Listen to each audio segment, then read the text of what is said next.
अहमदाबाद मध्ये झालेला विमान अपघात कुणी केला, सत्य उघडकीस आलं. गुन्हेगाराला अटक झाली आहे. अपघात घडवण्यामागे कोणाचा मास्टर प्लॅन होता, तो प्लॅन कुणी रचला होता, त्या गुन्हेगार महिलेला अटक झाली आहे. संपूर्ण सत्य आता उघड झाले.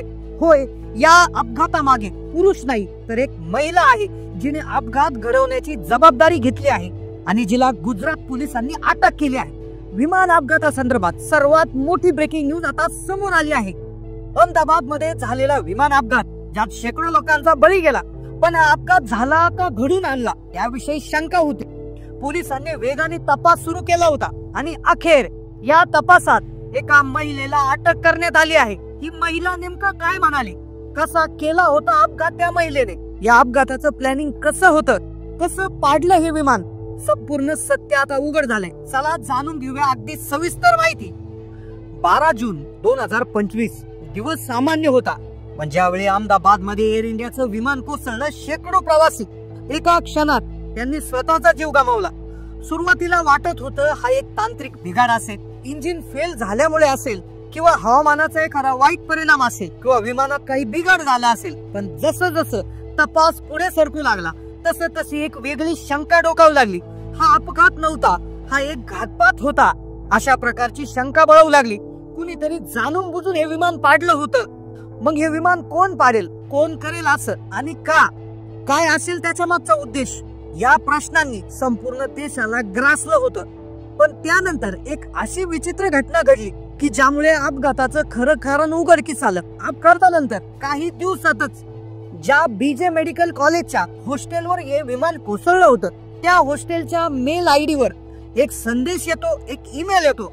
तो ईमेल वाचल्यानंतर अधिकाऱ्यांच्या पायाखालची जमीन सरकती. काय लिहिलं होतं त्या ईमेल मध्ये, काय आला होता संदेश, कोणत्या अतिरेकी संघटनेकडून हा संदेश आला होता, कोणी घेतली होती जबाबदारी विमानाची, हे डायरेक्ट त्याच्यामध्ये लिहिलेलं होतं. त्या ईमेल मध्ये, त्या संदेशामध्ये असं लिहिलं होतं, तो मजकूर असा होता की आता तरी माझी शक्ती समजली ना, आम्ही काल तुम्हाला मेल केला होता, तरी पोलिसांनी आमच्या धमकीला खोटं समजलं. आमच्या पायलटनी शानदार काम केलं, आम्ही एअर इंडियाचं विमान क्रॅश केलं आहे. आता तुम्हाला कळलं असेल की आम्ही खेळत नाही आहोत, आम्ही खरोखर विमान क्रॅश केलं. एका क्षणात या ईमेल नंतर, या संदेशानंतर जे बीजे मेडिकल कॉलेजच्या प्रशासनाला आलं होतं, एका क्षणात संपूर्ण चित्र बदलून गेलं. हा अपघात नव्हता, हा एका थंड डोक्याने केलेला हल्ला होता. पण हा कुणी केला होता हा हल्ला, हा ईमेल पाठवणारी व्यक्ती कोण होती, या ईमेलच्या तपास यंत्रणाला एक धागा दिला होता. हा धागा त्यांना एका जंजाळात घेऊन जाणार होता. त्यांना कल्पना केली होती, तपासाची चक्र फिरली. आता या ईमेलचा जो गुन्हेगार आहे, हा ईमेल कुणी पाठवला, कोण म्हणतंय मी अपघात केला, हे शोधायला आता चक्र सुरू झाले. आता यानंतर त्या महिलेला अटक होणार होती आणि ती सांगितले, तिनं जे सांगितलं ते संपूर्ण देशाला हादरवून गेले. पहा, हा ईमेल पाठवणारा अत्यंत हुशार होता. त्याचं नाव लिहिलेलं होतं दिविज प्रभाकर. एका पुरुषाच्या नावानं मेल येत होते, पण त्यामागे सूत्रधार होती महिला, आणि जिला अटक केल्यानंतर खरं सत्य समोर आलंय. कोण होता तो, त्यांनी काय काम केलं, पोलिसांना वाटलं हा कोणतरी व्यक्ती आहे ज्याचं नाव दिविज प्रभाकर आहे. त्या नावाच्या व्यक्तीचा शोध सुरू झाला. पण हा ईमेल एका मोठ्या खेळाचा फक्त एक छोटासा भाग होता, कारण की या एका ईमेल नंतर जणू काही देशात धमक्याचं वादळ सुरू झालं. एका मागून एक याच ईमेलवरनं तब्बल 11 राज्यामध्ये बॉम्ब स्फोटाच्या धमक्या येऊ लागल्या. शाळा उडून देऊ, हॉस्पिटल, विमानतळ, आणि नरेंद्र मोदी स्टेडियमला उडून देण्याची धमकी याच मेलवरून आली. संपूर्ण देशात आता भीतीचं वातावरण पसरलं होतं. पोलिसांना आता समजत नव्हतं हा व्यक्ती नेमकं कोण आहे. पण तो व्यक्ती, तो पुरुष नसून ती महिला होती. पुरुषाच्या नावाने मेल जात होते. महिलेला अजून पकडायचं बाकी होतं, पण पोलिसांना खात्री पटली होती का हा दिविज प्रभाकर जो आहे, पोलिसांना वाटलं हा एक दहशतवादी आहे. तो दिसत कसा असेल, तो कुठे राहत असेल, तो एकटा आहे की त्याच्या मागे मोठी संघटना आहे. तपास यंत्रणा त्या अशा एका भूताच्या मागे लागल्या होत्या, ज्याचं फक्त नाव माहित होतं, चेहरा नाही. दिवस जात होते, आठवडे जात होते. पोलिसांनी गुप्तचर यंत्रणा दिवस रात्री एकत्र करून होत्या. पण दिविज प्रभाकर नावाचा हा मायावी काही हाती लागत नव्हता. तर पोलिसांच्या 4 पावलं पुढे होता. तो प्रत्येक वेळी पोलिसांना चकवा देत होता. ईमेल कुठून आला, कोणत्या उपकरणावरून पाठवला, याच्यासाठी तो काय करायचा हे सापडू नये म्हणून तो सामान्य इंटरनेटचा वापर करत नव्हता. तो डार्क वेबचा वापर करायचा, ज्यामुळे त्याला पकडणं जवळपास अशक्य होतं. सोप्या भाषेत सांगायचं झालं तर तो अशा गुप्त मार्गाचा वापर करत होता की ज्याची ओळख पटणं जवळपास अशक्य आहे. तो ईमेल साठी व्हर्च्युअल नंबर वापरून नवीन आयडी तयार करायचा. प्रत्येक वेळी नवीन आयडी. तो इतका हुशार आणि तंत्रज्ञानाचा जाणकार होता की डिजिटल पुरावे सोडत नव्हता. तपास अधिकारी अक्षरशः हतबल झाले. आता कसं पकडायचं याला?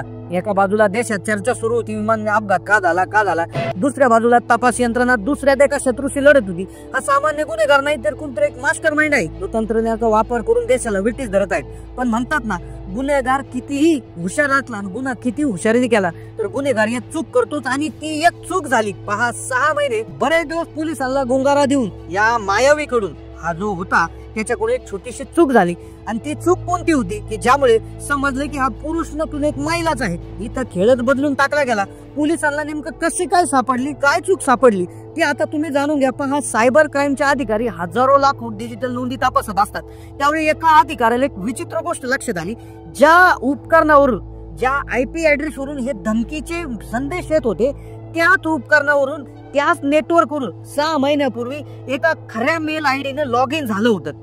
पहा, ही एक मानवी चूक होती, जी चूक झाली आणि अक्षरशः त्या पुरुषाच्या नावाखाली एक महिला काम करत होती. उघडकीस आलं, तिला पकडण्यात आलं आणि तिने सांगितलं एक धक्कादायक सत्य. अत्यंत सावधगिरी बाळगणाऱ्या त्या मास्टर माइंडने नकळतपणे आपल्या बनावट जगाचा दरवाजा खऱ्या जगासाठी उघडा ठेवला होता. पोलिसांनी हाच तो धागा उचलला. त्या खऱ्या ईमेल आयडीचा माप काढण्यात आला. तो IP ऍड्रेस ट्रेस करण्यात आला. ती IP ऍड्रेस ट्रेस झाला. पोलिसांची टीम तिथे पोहोचली, चेन्नई मधल्या एका पॉश इमारतीत. ज्यावेळी त्यांनी दरवाजा ठोठावला तेव्हा जी व्यक्ती आली तिला पाहून पोलिसांना धक्का बसला. कारण समोर दिविज प्रभाकर नावाचा कोणी पुरुष नव्हता, तर उभी होती एक महिला, एक उच्च शिक्षित, आधुनिक विचारांची, एक मल्टीनॅशनल कंपनी रोबोटिक्स इंजिनियर म्हणून मोठ्या पदावर काम करणारी 30 वर्षाची तरुणी रेने जोशिल्डा. पोलिसांनी रेने जोशिल्डाला ताब्यात घेतलं. सुरुवातीला तिने आपण पूर्णपणे निर्दोष असण्याचा अहवालला, तिला काहीच माहिती नाही असं ती भासवत होती. पण जेव्हा सायबर क्राईमच्या ऑफिसमध्ये तिची चौकशी सुरू झाली तेव्हा तिचं खरं रूप समोर आलं. चौकशी सुरू होतात तिने गोंधळ घालायला सुरुवात केली. तिने इंग्रजीतून पोलिसांशी उद्धटपणे वागू लागली, शिव्या देऊ लागली. तिचा पारा इतका चढला होता का तिने चक्क टेबलावर चढून एका महिला पोलीस अधिकाऱ्यावर हल्ला करण्याचा प्रयत्न केला. पोलिसांना वाटले इतकी सुशिक्षित महिला इतकं बोगस कसं वागू शकते. तिच्या या हल्ल्यात ती महिला पोलीस कर्मचारी जखमी होता की काय अशी परिस्थिती सुरू झाली. रेने जोरजोरात ओरडत होती, मला जगायचं नाही, मला मरायचं आहे. तिने आत्महत्या करण्याची धमकी दिली. तिने पोलीस स्टेशनच्या खिडकीतून उडी मारून पळून जाण्याचाही प्रयत्न केला, असंही तिथले प्रत्यक्षदर्शी सांगतात. तिचं हे वागणं पाहून पोलीस चक्रावरी. ही एक मानसिक रुग्ण आहे, की एक खतरनाक गुन्हेगार, हेच त्यांना कळेनासं झालं. त्यांना वाटलं एखादा सायकोलॉजिस्ट बोलावं की काय, कारण की तिच्यावर पोलिसावर हल्ला केल्याचा आणि आत्महत्येचा प्रयत्न केल्याचा आणखी एक गुन्हा दाखल करण्यात आला. आता पोलिसांना खात्री पटली होती की महिला जेवढी दिसते तेवढी साधी नक्कीच नाहीये. अखेर पोलिसांनी तिच्या समोर तिच्या चुकीचा पुरावा ठेवला. तो एक लॉग इन, जिने तिचा सगळा खेळ खराब केला. आता तिच्याकडे कबुली देण्याशिवाय दुसरा कोणताच मार्ग उरला होता.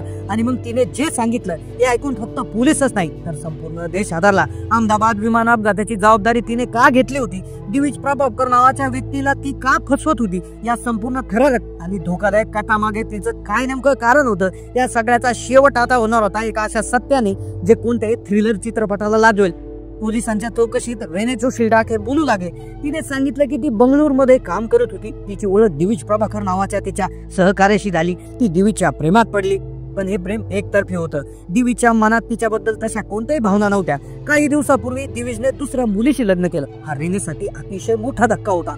तिचा अहंकार दुखावला गेला. तिच्या प्रेमाचा झालेला नकार ती सहन करू शकली नाही आणि तिच्या मनात सुराची आग पेटली. ज्या माणसाने तिला नाकारलं त्याचं आयुष्य उद्ध्वस्त करण्याचा निर्णय तिने घेतला आणि त्यासाठी तिने आपल्या बुद्धिमत्तेचा आणि ज्ञानाचा वापर करत अत्यंत भयानक कटासाठी केला. तिने दिविज प्रभाकरच्या नावाने बनावट ईमेल ID तयार केले आणि या आयडीवरून तिने संपूर्ण देशाला दहशतीच्या खाईत लुटलं. शाळा, हॉस्पिटल, स्टेडियम सगळीकडे बॉम्ब ठेवल्याच्या खोट्या धमक्या दिल्या, जेणेकरून पोलीस दिविज प्रभाकरला एका दहशतवादी म्हणून अटक करतील आणि त्याचं आयुष्य कायमच तो तुरुंगात सडेल. आणि मग 12 जूनला अहमदाबाद विमान अपघाताची बातमी आली. रेनेला तिच्या कटासाठी सुवर्ण संधी दिसली. तिने लगेच त्या अपघाताची जबाबदारी घेणारा ईमेल दिविजच्या नावाने पाठवला. तिला वाटलं एवढ्या मोठ्या गुन्ह्याला दिविज प्रभाकर कधीच सुटू शकत नाही. एका उच्च शिक्षित इंजिनियरने केवळ आपल्या एकतर्फी प्रेमाचा बदला घेण्यासाठी, आपल्या तुटलेल्या हृदयाचा सूड उगवण्यासाठी, एका निर्दोष व्यक्तीला अडकवण्यासाठी संपूर्ण देशाला वेठीस धरलं. तिने खोट्या धमक्या दिल्या, देशाच्या सुरक्षा यंत्रणांची दिशाभूल केली आणि सर्वात भयानक म्हणजे शेकडो लोकांच्या मृत्यूवर आधारित एका राष्ट्रीय शोकांतिकेचा वापर आपल्या वैयक्तिक सोडासाठी केला. ती इतकी हुशार होती की तिने पोलिसांना 6 महिने झुंजवलं, पण ती इतकी मूर्ख ठरली की तिने एका छोट्याशा चुकीने स्वतःला उघड पाडलं. प्रेम आणि वेळ याच्यात एक धुसर रेषा असते. बुद्धिमत्ता आणि विकृती याच्यातही फार कमी अंतर असतं. रेने जोशील्डाची ही कहाणी आपल्याला हेच सांगते की कुणाच्या भावनेने पेटलेला माणूस कोणत्याही थराला जाऊ शकतो. तंत्रज्ञानाचा वापर जसा चांगल्या कामासाठी, लोकांच्या हितेसाठी होऊ शकतो, तसाच तो विनाशासाठी होऊ शकतो. या घटनेने एकच गोष्ट सिद्ध केली की कधी कधी सर्वात धोकादायक शस्त्र म्हणजे एक हुशार व्यक्तीचं तुटलेलं मन असतं. आता या प्रकरणामुळे रेने जोशीडाव अनेक गुन्हे दाखल झाले असून देशाच्या विविध सुरक्षा यंत्रणा तिच्याकडून अधिक चौकशी करत आहेत. आता या चौकशीत काय बाहेर येईल हे जाणून घेण्यासाठी आमच्या चॅनलला सबस्क्राईब करा. तुम्हाला या घटनेविषयी काय वाटतं नक्कीच कमेंट करून कळवायला विसरू नका. धन्यवाद.